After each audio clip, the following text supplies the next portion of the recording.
안녕하십니까. 기업 및 공공기관에 다양한 유형의 영상을 제작하는 일을 하고 있는 영상 제작자 이정욱입니다. 반갑습니다.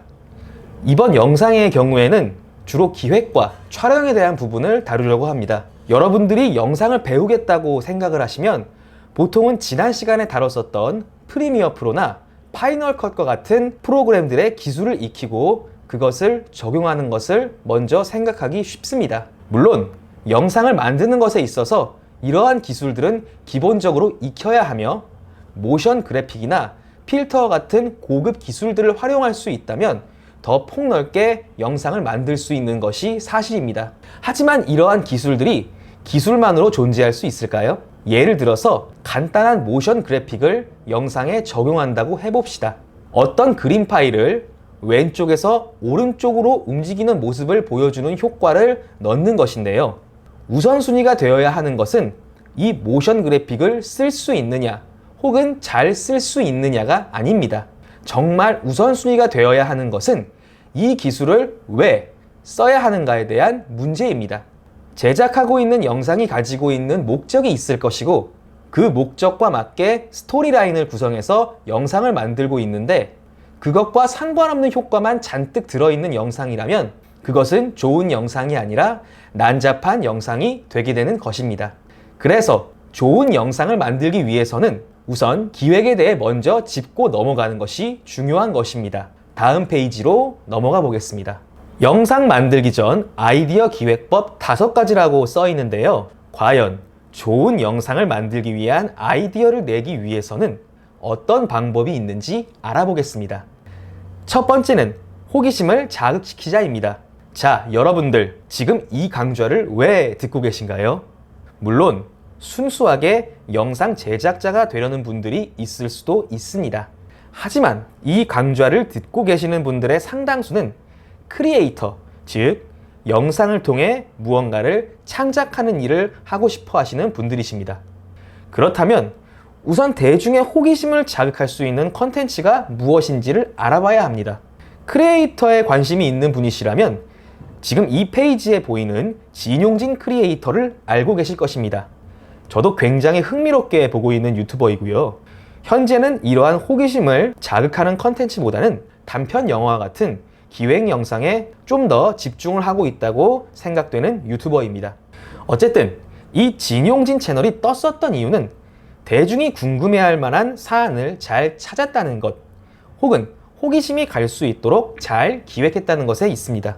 아시는 분들도 계시겠지만 실제로 장기 매매와 같은 어둠의 거래를 하는 것을 알아보면서 신변의 위협을 느낄 정도로 위험하게 유튜브를 운영하기도 했고요. 나중에 유튜브가 인지도가 상승하면서 국회의원을 직접 만나는 등 다방면으로 대중의 호기심을 자극하는 것에 많이 집중을 했었습니다. 다음 페이지로 가보죠. 숫자를 이용하자. 사람들은 숫자로 무언가를 상징하는 것에 큰 의미를 둡니다. 3인방, 4대 천왕, 탑5 등 무언가 뛰어난 존재들을 숫자 안에 담아서 이야기를 하면 그 의미를 설명하는 것이 매우 쉬워집니다. 지금 보고 계시는 예시 이미지와 같은 썸네일은 여러분들이 유튜브를 보시면서 정말 어렵지 않게 볼 수 있는 유형들입니다. 요새는 인물 소개 유튜브도 상당히 많이 나오는데요. 그럴 때 단순히 제목을 누구누구를 소개합니다라는 식으로 나오게 하지는 않습니다. 어떻게 많이 나오죠? 누구누구, 우리가 몰랐던 몇 가지 사실이라고 나오는 경우가 많습니다. 제작자 입장에서 봤을 때 그렇게 숫자를 명시해야 스토리 라인을 짜기 쉬운 것도 사실이고요. 그렇게 해야 대중들이 더 호기심을 가지고 그 컨텐츠를 찾아가기 때문에 이렇게 제목을 쓰게 되는 것이겠죠. 다음 페이지로 넘어가 보시겠습니다. 기존의 것을 비틀자. 그런데 저도 영상 제작을 하고 있고 또한 창의력이 요구되는 다른 일들을 하고 있는 사람이지만 이 기존의 것을 비틀자라는 건 이 자체를 위한 노력으로 되는 것이 어렵다고 생각합니다. 왜냐하면 우선 기획자 자체가 세상을 좀 다르게 보는 시각을 가져야 하는데 이게 단기적인 노력으로 가질 수 있는 것이 아니라 타고난 성향과 어렸을 때부터 받아왔던 환경의 영향, 특히 인간관계 등에서 나올 수 있는 것이기 때문입니다. 실무적인 입장에서 이 기존의 것들을 비틀자를 실천하기 위해서는 다양한 시도를 하되 거기에서 나왔던 이례적인 사건들, 예상하지 못했던 에피소드들이 어떻게 기획에 활용될 수 있는지를 정리하고 재생산하는 것이 필요하다고 생각하고 있습니다. 실수로 인해서 발명된 제품들이 참 많습니다. 이건 기획 또한 마찬가지입니다. 실수나 예상하지 못한 사고들을 거기서 끝내지 말고 재생산에 활용할 수 있다면 분명 여러분들에게 더 의미 있는 기획의 결과물이 나올 수 있다고 말씀드리고 싶습니다. 이상하게 연결지어 보자. 이것은 기존의 것을 비틀즈와 연결되는 개념으로 관련이 없는 것들을 관련 있게 연결해서 새로운 것을 만들어 보자는 개념입니다. 여기 예시 이미지도 있긴 하지만 주로 영화나 드라마 장면을 통해서 이런 컨텐츠들이 많이 나오는데요. 서로 다른 영화들의 내용을 엮어서 새로운 이야기를 만드는 등의 편집으로 대중들의 호기심을 자극하는 것이 그 예라고 할 수 있겠습니다. 마지막 5번째는 비교하자입니다. 여기 예시 이미지처럼 어떤 제품을 브랜드별로 비교하는 것도 있고요. 최고가와 최저가 비교라고 해서 어떤 음식이나 제품을 가장 비싸게 파는 곳과 가장 싸게 파는 곳을 찾아서 비교해보는 컨텐츠도 많이 있습니다. 예를 들어서 짜장면 같은 경우에 쉽게 사 먹을 수 있는 음식이기 때문에 그 자체로는 호기심을 자극하는 컨텐츠를 만드는 것이 쉽지 않은데요. 하지만 대한민국에서 가장 비싼 짜장면과 가장 저렴한 짜장면을 비교해 보겠습니다. 라는 식으로 컨텐츠 영상을 만든다면 더 많은 조회수가 가능할 것입니다. 이렇게 같은 이야기를 해도 그것을 언급하는 틀을 바꾼다면 훨씬 큰 효과를 불러일으킬 수 있는 것입니다. 자, 지금까지는 크리에이터로서 대중에게 어필할 수 있는 영상을 만들기 위해서 어떤 방식들이 있는가에 대한 이야기를 했고요. 지금부터는 기획에 대한 좀 더 이론적인 이야기로 들어가 보도록 하겠습니다. 화면에 보시는 것처럼 영상 기획에는 주제 설정과 캐릭터 설정, 그리고 스토리 설정, 이렇게 3가지 측면이 있습니다. 주제 설정은 어떤 이야기를 할지를 1차적으로 정하는 것을 이야기합니다. 예를 들어서 내가 음식점을 운영하고 있는 자영업자인데 대중에게 어필할 수 있는 영상을 만들겠다고 하면 단순히 조리 과정이나 식당의 운영 과정을 보여주는 것으로는 성공할 수 없을 것입니다. 대중들이 이 영상을 찾아서 봐야 하는 이유를 생각해 봐야 하는데요. 예를 들어서 특별한 재료가 있다면 그 재료가 왜 특별한지, 어떻게 그 재료를 구할 수 있는지에 대한 이야기를 할 수도 있고요. 그것을 통해서 어떤 맛있는 음식이 나올지 이야기를 하는 것도 그 방법이라 할 수 있을 것입니다. 아니면 평범하지 않은 손님으로 인해 생기는 에피소드를 영상에 담는 법도 있을 것입니다. 그렇게 주제가 설정되었다면 또 생각해 봐야 하는 것은 캐릭터 설정입니다. 이건 펭수 같은 캐릭터를 개발하라에 국한하는 개념이 아닙니다. 물론 채널의 주인공이 어떤 방식으로 이야기를 풀어나가는 존재인지도 중요하지만 그것과 관련해서 화면의 색감이라든가 전체적인 구성 방식 등 표현의 전반적인 부분들을 일관성 있게 정하는 것이 캐릭터 설정에 해당하는 내용들인 것입니다. 그리고 또한 생각해야 하는 것이 스토리 설정인데요. 구체적인 내용을 기획했다면 그것을 어떻게 촬영하고 어떻게 편집하여 결과물을 낼 것인가를 생각해야 하는 것입니다. 다음 페이지로 넘어가 보겠습니다. 본 화면에서는 영상 기획이라고 나와 있는데 좀 더 구체적으로 이야기하자면 채널 기획에 더 가깝다고 생각하시면 될 것 같습니다. 크리에이터의 측면에서 하나하나의 영상을 기획하고 제작하는 것은 결국 그 채널의 성향을 반영할 수밖에 없기 때문에 이러한 개념들을 좀 더 정확히 인지하고 넘어가시는 것이 좋습니다. 우선 채널명은 다른 채널명과 겹치면 안 됩니다. 일단 다른 사람들에게 채널을 알리는 경우 내 채널명의 단어를 검색하기만 하면 바로 나의 채널을 찾을 수 있도록 하는 것이 중요한데 다른 채널명과 겹쳐버리면 이게 안 될 것입니다. 그리고 채널의 주제가 채널명에 명확하게 드러나야 합니다. 저 같은 경우는 요리와 관련된 컨텐츠를 많이 보는데요. 육식남, 산적 등 그 채널의 주제와 성향을 인지하기 쉽도록 채널명을 설정하는 것이 매우 중요한 것입니다. 채널의 주제는 내가 1년간 어렵지 않고 지속적으로 찍을 수 있는 영상 주제가 좋다고 나와 있는데요. 그렇기 때문에 크리에이터가 되기 이전에 명확한 자신의 분야가 있는 것이 유리하고요. 그것이 안 된다면 일상에서 콘텐츠의 주제를 만들어낼 수 있는 자신만의 방식이 있어야 하는 것입니다. 그래야 최소 1년 이상 채널을 업로드하는 활동을 지속할 수 있는 것입니다. 그리고 무엇보다 왜 이 채널이 존재하는가? 내가 유튜브를 시작하는 이유는 무엇이고 얻으려는 것이 무엇인가에, 즉 채널의 기획 의도 또한 생각해 보아야 하고요. 채널의 주요 내용을 확실히 함으로써 채널의 일관성을 확보하는 것 또한 중요합니다. 그리고 크리에이터 자신의 모습을 그 채널의 의도에 걸맞는 모습으로 각색하여 캐릭터로 설정하는 것도 굉장히 중요한데요. 채널의 내용과 관계없이 그 캐릭터의 매력으로 인해 유입되는 구독자도 있다는 면에서 상당히 중요한 지점이라고 할 수 있습니다. 또한 그렇게 채널의 주제와 캐릭터를 설정했을 때 주로 어떤 연령층, 성별, 직업의 사람들이 이 채널을 찾게 되는가를 분석할 필요도 있고요. 영상의 길이, 편집 시간, 그리고 채널의 의도에 따라서 업로드 주기를 어떻게 해야 할지도 생각해 봐야 합니다. 자, 그럼 다음 페이지로 넘어가겠습니다. 자, 앞에서 했었던 이야기들을 리마인드 한다는 생각으로 보시면 되겠습니다. 기획 의도 정하기.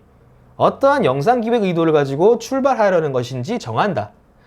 하나의 아이디어에서 출발할 수도 있고 대부분 좋은 기획안을 아이디어에 궁극적으로 영상 제작을 통해 전하고자 하는 주제와 제작 방향이 명확하다.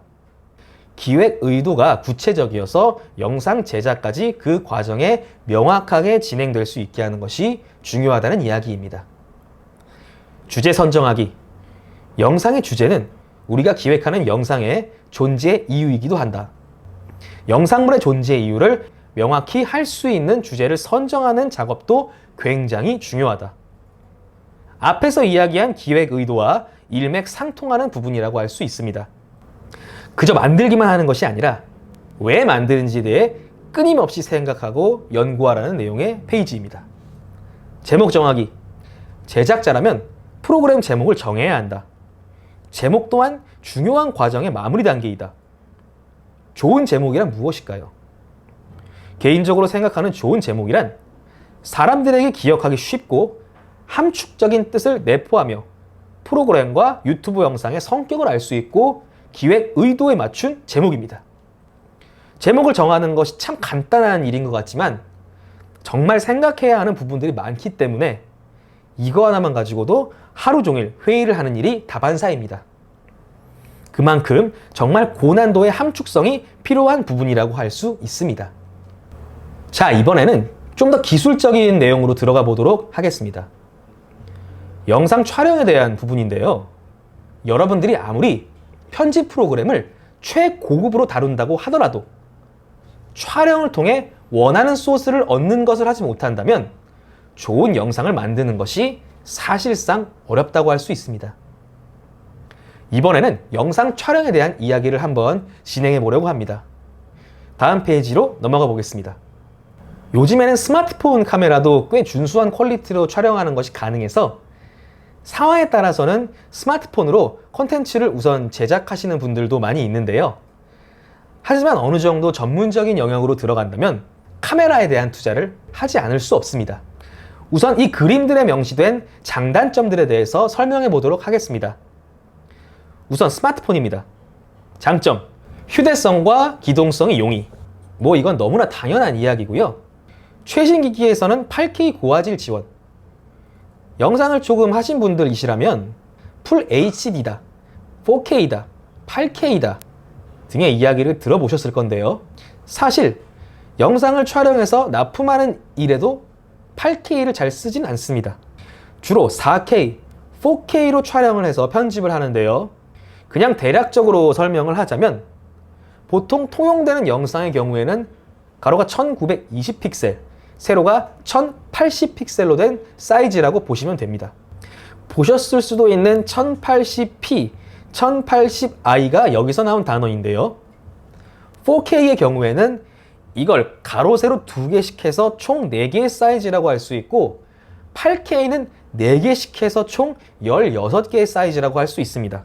물론 스마트폰 자체에서 이런 고화질 촬영을 할 수 있다는 것 자체가 큰 의미이긴 하지만 일단 상당수는 이런 고화질 촬영을 할 때 한 번 촬영할 수 있는 시간이 한계가 있고요.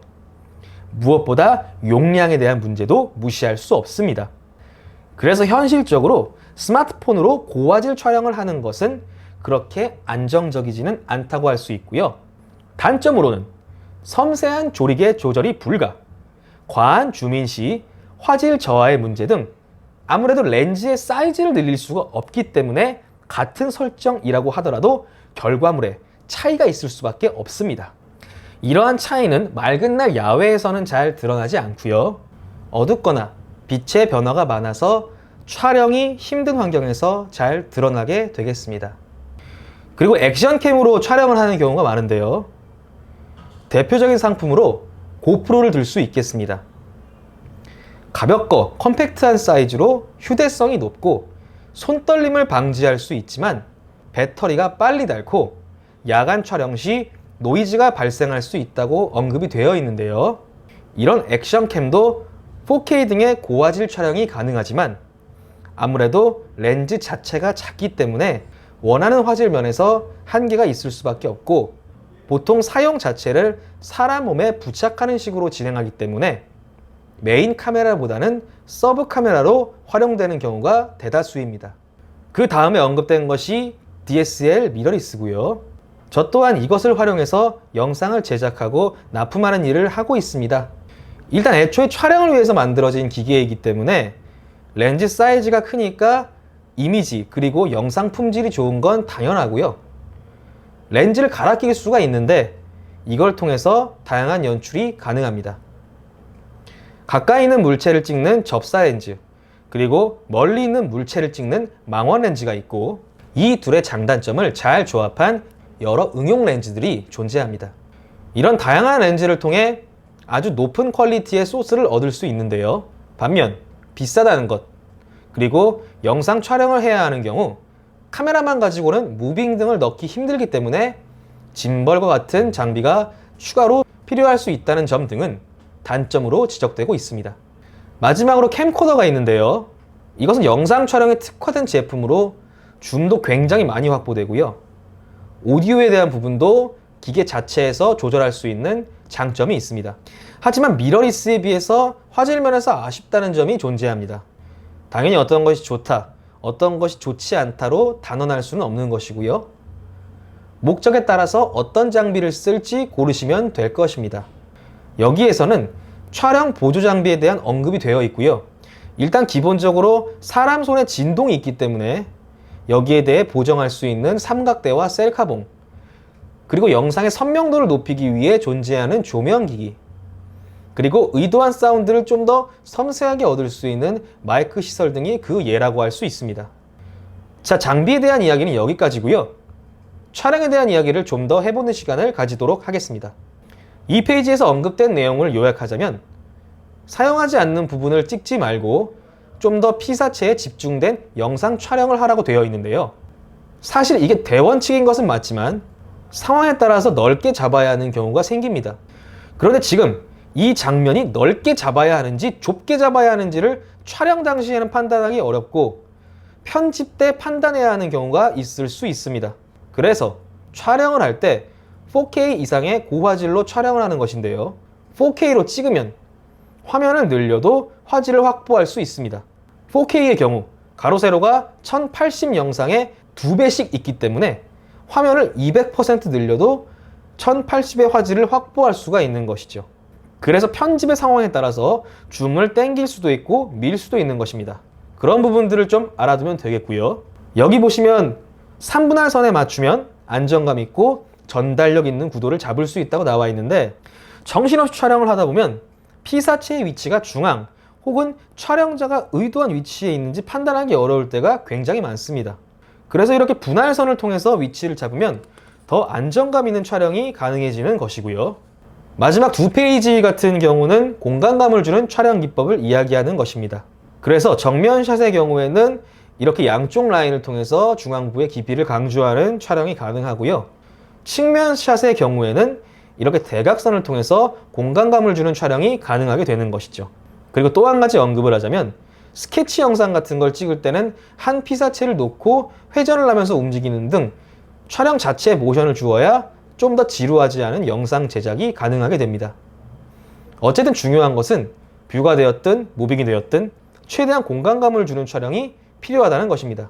저희 대한크리에이터협회는 다양한 크리에이터의 지능과 육성을 위한 협회로 상품을 개발하고 구축하여 크리에이터와 소비자의 관계를 좁혀 보다 질 좋은 상품을 소개하고 폭넓은 상품 품목의 향상, 신규 시장 개척 등 상품 개발 강화를 통한 지속 가능한 발전을 목표로 하고 있습니다. 본 영상은 대한크리에이터협회에서 제공하는 강의 영상으로 협회 가입을 위한 목적으로 사용되고 있습니다. 영상 하단에 있는 사이트에 접속하셔서 사이트 우측 상단에 있는 로그인을 클릭하시면 회원가입 절차 진행이 가능합니다. 하지만 바로 가입이 되는 것은 아니고요. 회원가입 대기 상태에 들어가게 됩니다. 이때 본 3개의 강의를 유튜브를 통해 수강하시고 문제 제출 시트를 통해 협회 자격증 문제를 푸시고 그것을 통과하시고 본 자격증 수수료인 3,300원 결제를 통해 자격증을 발급받으시면 회원가입이 승인되게 되는 것입니다. 다음 강의 때 더 좋은 내용으로 만나 뵙겠습니다. 시청해주셔서 감사합니다.